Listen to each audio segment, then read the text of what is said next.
Assalamualaikum warahmatullahi wabarakatuh. Sahabat YouTube yang dirahmati Allah. Sebelum kita mulai kisah yang sangat menyentuh hati hari ini, jangan lupa untuk like, komen, dan subscribe, agar kami terus semangat menghadirkan kisah-kisah inspiratif yang bisa membuka mata dan hati kita semua. Mari kita awali dengan membaca sholawat Nabi. Allahumma sholli ala Sayyidina Muhammad wa ala ali Sayyidina Muhammad. Siapa sangka, seorang wanita pekerja migran yang dulu sering dipandang rendah dan diremehkan karena profesinya sebagai TKW, justru kini menikah dengan anak majikannya sendiri, pewaris kekayaan keluarga yang luar biasa kaya raya. Orang-orang yang dulu mencibir, bahkan menyebutnya pembantu kampungan, kini hadir menyaksikan pesta pernikahan mewahnya, lengkap dengan gaun elegan, tamu-tamu terpandang, dan kemewahan yang tak pernah mereka bayangkan. Penasaran bagaimana kisah nyata ini bisa terjadi? Yuk, tonton video ini sampai selesai. Kisah ini bukan hanya menyentuh hati, tapi juga penuh pelajaran hidup yang tak ternilai. Rina adalah seorang gadis sederhana dari pelosok Jawa Tengah. Ia terlahir dari keluarga petani miskin yang hidup apa adanya. Rumahnya berdinding anyaman bambu, berlantaikan tanah merah, dan hanya beratapkan seng yang sudah berkarat di beberapa sisi. Ayahnya seorang petani penggarap, sementara ibunya sesekali menjadi buruh cuci di rumah tetangga agar bisa menambah uang belanja. Sejak kecil, Rina sudah terbiasa hidup keras. Ia tahu kalau mimpinya tidak bisa terwujud hanya dengan duduk diam. Ia menyimpan harapan besar, ingin melihat adik-adiknya sekolah tinggi, ingin membahagiakan orang tuanya yang sudah renta. Namun, jalan menuju impian itu tak mudah. Setelah lulus SMA, ia tak mampu melanjutkan kuliah karena tidak ada biaya. Setiap malam ia menangis diam-diam, lalu menuliskan harapannya di buku catatan kecil. Suatu hari, aku akan sukses. Bukan untuk pamer, tapi agar mereka yang aku sayangi tidak lagi hidup dalam kekurangan. Suatu hari, Rina mendengar kabar dari tetangganya bahwa ada perekrutan TKW untuk ke Timur Tengah. Ia pun memberanikan diri mendaftar. Banyak yang mengejek keputusannya. Ngapain jauh-jauh kerja jadi pembantu? Di sini juga bisa kerja, cibir salah satu tetangganya. Tapi Rina tak peduli. Ia tahu, kadang harapan harus dikejar walau menyakitkan. Hari keberangkatan itu datang. Rina menatap sawah di kampungnya untuk terakhir kali, menghirup udara pagi dengan dada berat. Ia memeluk erat ibunya yang tak henti menangis. "Ma, doakan Rina ya. Rina janji bakal pulang bawa kebahagiaan," katanya dengan suara gemetar. Ibunya hanya bisa mengangguk, meski dalam hatinya ada rasa takut kehilangan anak sulung yang selalu jadi harapan. Di bandara, Rina merasa seperti manusia kecil di tengah keramaian yang asing. Ia memandangi pesawat besar di landasan, berusaha menenangkan detak jantungnya. "Bismillah," bisiknya, mencoba meyakinkan diri. Ia tahu, tak ada jaminan bahwa negeri tujuan akan memperlakukan dirinya dengan baik. Tapi ia percaya, Tuhan akan melindungi orang yang tulus niatnya. Begitu sampai di Timur Tengah, Rina disambut oleh udara panas dan keramaian kota yang tak pernah ia bayangkan. Segalanya terasa asing. Ia dijemput oleh agen, lalu dibawa ke rumah majikannya, keluarga kaya raya yang tinggal di sebuah rumah megah bagaikan istana. Rumah majikan Rina sangat megah, jauh dari bayangan rumah-rumah di kampungnya. Dindingnya berlapis marmer, lampu gantung kristal menghiasi ruang tengah, dan karpet tebal menutupi lantai. Tapi bagi Rina, rumah itu terasa dingin, bukan karena suhu ruangan, melainkan karena ia merasa asing dan sendirian. Hari pertamanya dipenuhi ketegangan. Rina harus membersihkan rumah seluas istana, mencuci baju yang sangat banyak, dan mengurus semua keperluan majikan. Ia tak banyak bicara, hanya mengikuti perintah. Belum lagi, ia harus beradaptasi dengan bahasa yang belum ia pahami betul. Berkali-kali ia ditegur karena tidak mengerti instruksi. Namun Rina tak menyerah. Di sela tangisnya di malam hari, ia sering berkata dalam hati, "Ini semua demi keluarga. Aku harus kuat." Ia menahan rindu, lapar, bahkan kelelahan yang membuat tubuhnya gemetar. Tapi di balik semua itu, ia tetap menyelipkan senyum saat bekerja. Sebuah senyum kecil, sebagai pelindung terakhir agar dirinya tak hancur oleh tekanan. Belum genap 3 bulan bekerja, kabar tentang Rina sebagai TKW tersebar di kampung halamannya. Alih-alih mendapat doa dan dukungan, ia justru sering dijadikan bahan gunjingan. Paling juga pulang cuma bawa koper kosong, kata seseorang di warung. Yang lain menimpali, udah jauh-jauh, kerja jadi pembantu juga. Buat apa sekolah tinggi-tinggi kalau ujung-ujungnya begini? Tak hanya itu, teman dekatnya semasa sekolah pun ikut mencibir. Dalam pesan singkat, temannya menulis, "Kasihan banget kamu, Rin. Udah kayak robot, kerja terus tiap hari. Hati-hati jatuh cinta sama majikan. Nanti malah dibuang, loh." Rina membaca pesan itu dengan mata berkaca-kaca. Ia tak pernah membalas. Ia memilih diam, karena baginya diam adalah cara terbaik untuk melawan ketidakadilan tanpa menyulut api kebencian. Meski hatinya sering terluka, Rina tetap melanjutkan harinya. Setiap malam, ia menulis di buku kecilnya, "Mereka boleh meremehkan, tapi aku akan membuktikan. Tuhan pasti lihat perjuanganku." Di tengah kesibukannya bekerja, Rina tak sadar bahwa ada seseorang yang mulai memperhatikannya dalam diam. Malik, anak kedua dari majikannya, seorang pemuda tampan, berpendidikan tinggi, dan dikenal sangat pendiam. Ia berbeda dari anggota keluarga lainnya, tak pernah bersikap sombong. Justru sering terlihat memperhatikan Rina dari kejauhan. Malik sering memergoki Rina bekerja hingga larut malam, tanpa mengeluh, tanpa banyak bicara. Ia heran, bagaimana bisa seorang perempuan muda seperti itu begitu sabar menghadapi tekanan, bahkan masih bisa tersenyum saat ditugasi hal-hal berat. Dalam hatinya tumbuh rasa kagum. Dia tidak hanya kuat, tapi juga tulus. Gumamnya suatu hari. Suatu siang, Malik mencoba memberanikan diri berbicara. "Rina, kamu tidak capek?" tanyanya pelan. Rina terkejut, buru-buru menjawab, "Tidak, Tuan.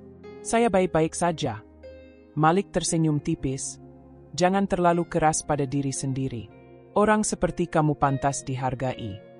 Sejak saat itu, Malik sering mengajak bicara, menanyakan kabar, bahkan diam-diam menaruh segelas jus di meja dapur saat Rina kelelahan. Perhatian kecil itu membuat hari-hari Rina yang semula gelap, mulai memiliki cahaya kecil yang hangat. Meski Rina mulai menyadari perubahan sikap Malik, ia tetap menjaga jarak. Baginya, perhatian dari majikan, apalagi anak majikan, adalah sesuatu yang berbahaya. Ia hanya seorang pembantu, bukan siapa-siapa. Tapi ada satu hal yang tak bisa ia sembunyikan. Hatinya yang mulai bergetar setiap kali Malik menyapanya. Rina tak pernah berhias.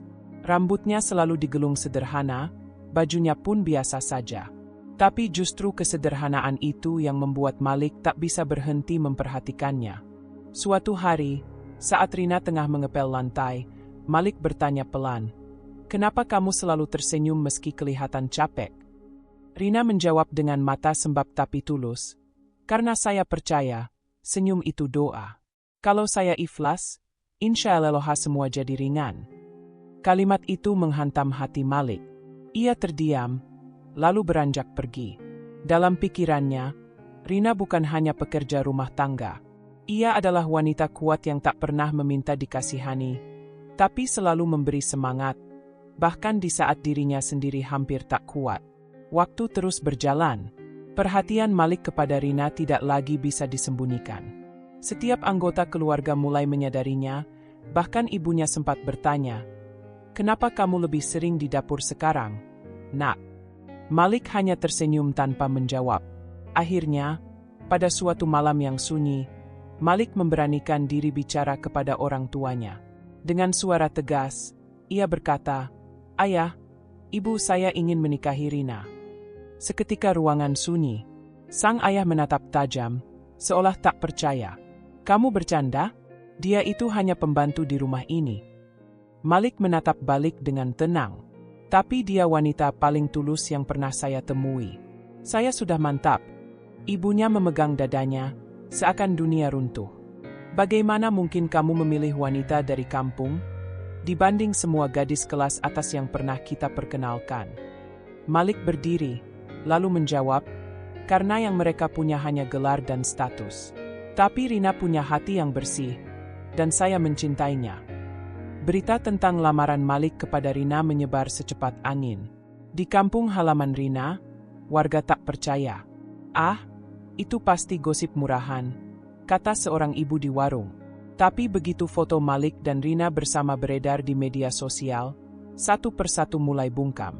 Mereka yang dulu meremehkan, kini mulai berubah nada. "Kalau dipikir-pikir, Rina memang rajin dari dulu," ujar tetangga yang dulu mencibir. Bahkan, teman sekolah Rina yang dulu sering mengejeknya pun mengirim pesan dengan nada berbeda. "Rin, maaf ya kalau dulu aku suka ngomong nggak enak. Kamu hebat, aku bangga." Namun Rina tak lantas membusungkan dada. Ia tetap seperti dulu, membalas pesan dengan singkat dan sopan. "Terima kasih, semoga kamu juga sehat dan sukses." Di dalam hatinya, ia sadar bahwa penghormatan sejati bukan datang dari kemewahan, tapi dari ketulusan hati yang tak berubah, meski dunia mulai tunduk padanya. Hari itu akhirnya tiba. Ballroom Hotel Bintang 5 dipenuhi dekorasi elegan, bunga mawar putih menghiasi setiap sudut, dan undangan berdatangan dari berbagai kalangan terpandang. Di tengah ruangan, berdiri seorang wanita anggun dalam balutan gaun pengantin putih berkilau. "Rina." Para tamu terpana. Tak sedikit yang membisikkan, "Ini beneran pembantu itu." Tapi tidak ada yang bisa menyangkal keindahan dan wibawa yang terpancar dari Rina saat itu. Di sebelahnya, Malik mengenakan jas hitam klasik, menggenggam tangan Rina dengan penuh bangga. Ketika mereka berjalan menyusuri lorong menuju pelaminan, semua mata tertuju pada mereka. Musik lembut mengiringi, dan di antara kerumunan, terlihat beberapa wajah yang dulu meremehkan Rina, kini berdiri di barisan tamu, tak mampu menyembunyikan rasa kagum dan mungkin penyesalan. Di antara tamu undangan, tampak sepasang suami istri tua dengan wajah yang penuh air mata.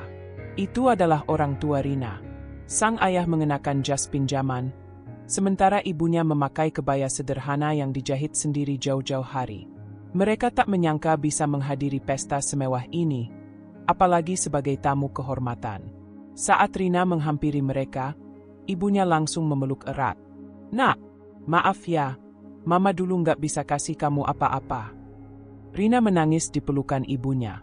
"Justru karena Mama, aku bisa kuat sampai hari ini." Sementara sang ayah, yang biasanya pendiam, hanya bisa berkata dengan suara bergetar, "Ayah bangga banget. Ayah nggak pernah nyangka, anak petani bisa jadi pengantin di tempat seperti ini." Tangis bahagia mereka jadi pusat perhatian. Tak sedikit tamu yang ikut menitikkan air mata, menyaksikan betapa cinta dan perjuangan keluarga sederhana bisa mengantar seorang gadis desa hingga ke pelaminan mewah yang dulunya tak pernah berani mereka bayangkan. Setelah pesta pernikahan yang begitu mewah dan penuh haru, hidup Rina berubah total. Dari seorang pembantu rumah tangga, kini ia menjadi istri dari pewaris keluarga konglomerat. Namun, perubahan status itu tidak membuatnya lupa diri. Ia tetap bangun pagi, tetap menyeduh teh untuk suaminya sendiri, dan tetap menghormati mertuanya seperti ia melayani dahulu. "Rina, kamu tidak perlu lakukan ini semua lagi," ucap Malik suatu pagi, melihat istrinya sibuk membereskan ruang keluarga. Tapi Rina hanya tersenyum. "Bukan karena harus, tapi karena aku ikhlas." Ia tak ingin status baru menjadikannya tinggi hati. Ia tahu, justru ketika seseorang diberi kemuliaan, saat itulah ia diuji. Apakah masih bisa rendah hati, atau akan lupa daratan? Kebaikan hati Rina perlahan meluluhkan hati mertuanya, yang dulu menolak habis-habisan. Kini sang ibu mertua sering berkata kepada tamu, "Rina itu lebih dari menantu. Dia seperti anak kandung bagi saya." Beberapa bulan setelah menikah, Rina memutuskan untuk pulang ke kampung halamannya. Tapi bukan dengan rombongan, bukan pula dengan kemegahan. Ia datang diam-diam, hanya membawa mobil sederhana, tanpa pengawalan. "Aku cuma ingin ziarah ke makam kakek dan nenek," katanya pada Malik. Warga kampung tentu geger. "Itu Rina ya? Ya Allah, Cantik banget sekarang. Lihat mobilnya. Tapi dia tetap nyapa kita. Ya, nggak berubah sedikit pun. Yang paling menyentuh adalah saat Rina datang ke rumah-rumah orang yang dulu meremehkannya. Ia tidak datang membawa dendam, melainkan membawa bingkisan sembako, dan menyapa dengan ramah. Bu, ini ada sedikit oleh-oleh. Semoga berkenan, ya. Orang-orang hanya bisa menunduk, menahan malu dan haru. Cerita Rina menyebar cepat, bukan hanya di kampungnya, tapi juga di media sosial. Banyak media mulai menulis tentang dirinya. Dari TKW jadi istri pewaris kekayaan majikan, judul-judul itu mendadak viral. Namun, Rina tidak tergoda menjadi selebriti. Kalau aku boleh minta, lebih baik cerita ini dijadikan inspirasi, bukan hiburan semata. Ucapnya dalam wawancara sederhana dengan media lokal. Ia mulai mengisi seminar motivasi untuk perempuan, khususnya TKW dan tenaga kerja migran. Pesannya selalu sama, kerja keras yang tulus akan selalu menemukan jalannya. Banyak perempuan yang menangis mendengar kisah Rina. Aku juga mau bangkit seperti Mbak Rina, ucap seorang peserta. Rina hanya tersenyum dan menggenggam tangan wanita itu erat. Kamu pasti bisa. Yang penting, jangan pernah malu jadi orang kecil. Tapi malulah kalau jadi orang besar tapi merendahkan orang kecil. Setelah menikah, Rina dan Malik tidak hanya menjadi pasangan, tapi juga sahabat dan mitra sejati. Mereka menjalani hidup bersama, saling mendukung satu sama lain. Saat Malik mendapat tekanan di bisnis keluarga, Rina selalu menjadi penenangnya. Kalau kamu yakin kamu jujur, jangan takut pada siapapun. Allah nggak tidur, Mas, bisik Rina sambil menggenggam tangan suaminya. Bagi Malik, Rina adalah rumah. Bukan karena ia sempurna, tapi karena ia membuat segalanya terasa utuh. Bahkan saat dunia di luar mengguncang, kehadiran Rina membuat hatinya tenang. Aku rasa, kamu bukan sekadar anugerah. Tapi kamu adalah doa yang pernah aku panjatkan diam-diam, tanpa aku sadari, kata Malik suatu malam. Rina tersenyum, memeluk suaminya. Dan kamu adalah jawaban dari semua sakit yang pernah aku lewati dulu. Kini, hidup Rina bisa dibilang sudah sempurna. Keluarga harmonis, hidup berkecukupan, dan dihormati banyak orang. Tapi ia tidak pernah lupa satu hal penting yang ingin ia wariskan ke dunia. Jangan pernah meremehkan siapapun, sekecil apapun mereka hari ini. Karena semua orang sedang berjuang. Mungkin hari ini mereka di bawah, tapi siapa tahu besok mereka berdiri di tempat yang lebih tinggi dari kita. Katanya dalam video yang viral di YouTube. Dan bagi mereka yang dulu meremehkannya, kini mereka bukan hanya diam, tapi datang sendiri ke rumah Rina untuk meminta maaf. Bahkan ada yang minta pekerjaan. Rina memaafkan semuanya, karena ia tahu, membalas dengan dendam hanya akan membuat hatinya sesak. Tapi membalas dengan kebaikan akan membuat hidupnya lebih bermakna. Semoga kisah ini memberi kita pelajaran berharga tentang ketulusan, kesabaran, dan keajaiban takdir Allah. Jika kisah ini menyentuh hatimu, jangan lupa like, komen pendapatmu, dan share ke teman-temannya. Sampai jumpa di kisah inspiratif berikutnya. Wassalamualaikum warahmatullahi wabarakatuh.